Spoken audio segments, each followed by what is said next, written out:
Magandang araw po sa inyo lahat. Ito po yung lingkod ay Freddy sa Facebook and sa YouTube channel ay at Pilipino sa America Vlog in YouTube channel. And if you haven't subscribed to my channel, please just press the red button below and you are in and you are already subscribed to my channel, and give me a big likes and please share this video to your friends and benefactors as well as in your community so that they will be updated on the current situation with respect to the political situation there in the Philippines. Okay? Ang topic ko ngayon, ang araw na ito ay tungkol sa kay General Macanas. Okay? Si General Macanas ay talagang kampiyan kay mga Duterte. Sa mga Duterte yan, si General Macanas. Okay? At kay Maharlika. Okay?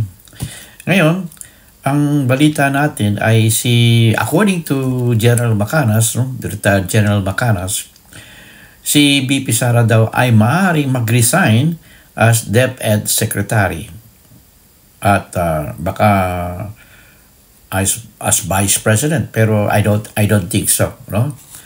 Kasi nagkakaroon ng masyadong strained relation ang Vice President kay Speaker Romualdez.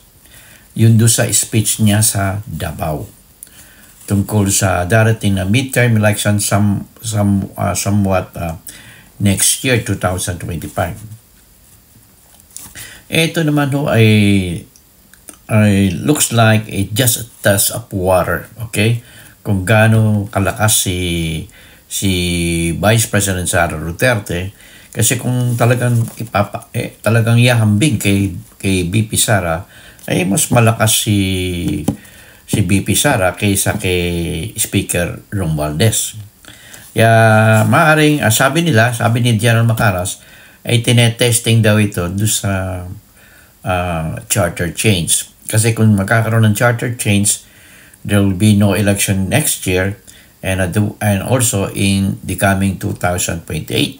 At maaaring maging parliamentary. Pero ito ay spekulasyon lang ni General Macanas at walang katotohanan nito. Kaya ito ay minumove ni Speaker Romualdez ay para sa best interest of the Philippines, most especially ang ating charter change is to amend the Constitution, most especially the ownership of those foreign investors that will come there in the Philippines to invest. Kasi kung wala hong ownership ang mga pupunta dyan, mga investors, foreign investors, like for example, Nike, syempre dapat 100% sa kanila yan at pwede silang bili ng property. Katulad din dito sa Amerika, at the same time in other parts of the world, like yung ating mga kapitbahay sa Malaysia and Thailand na considered now as upper middle income country. Tayo ay lower middle income country. Because of that, sa ating constitution ay hindi pwede. Kailangan 60-40. 60% Filipino, 40% foreign. Kaya hindi ho nakakabuti ang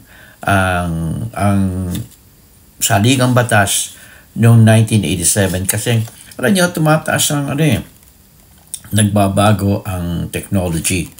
Noong araw noong 1987 wala pa yung Facebook at wala pa yung YouTube ngayon meron na tayong bukod dun sa mga yan ay meron pa tayong AI o Artificial Intelligence.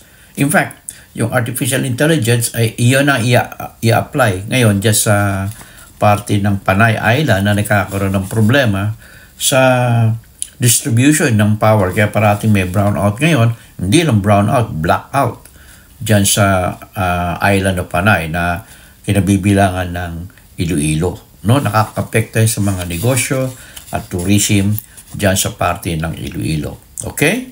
Kaya General Macanas ay kailangan talaga sa akin palagay nakikita ko na marami ka pang kulang na wala kang masyadong alam when it comes to economy. Kaya ang yung mga commentary is not enough, no?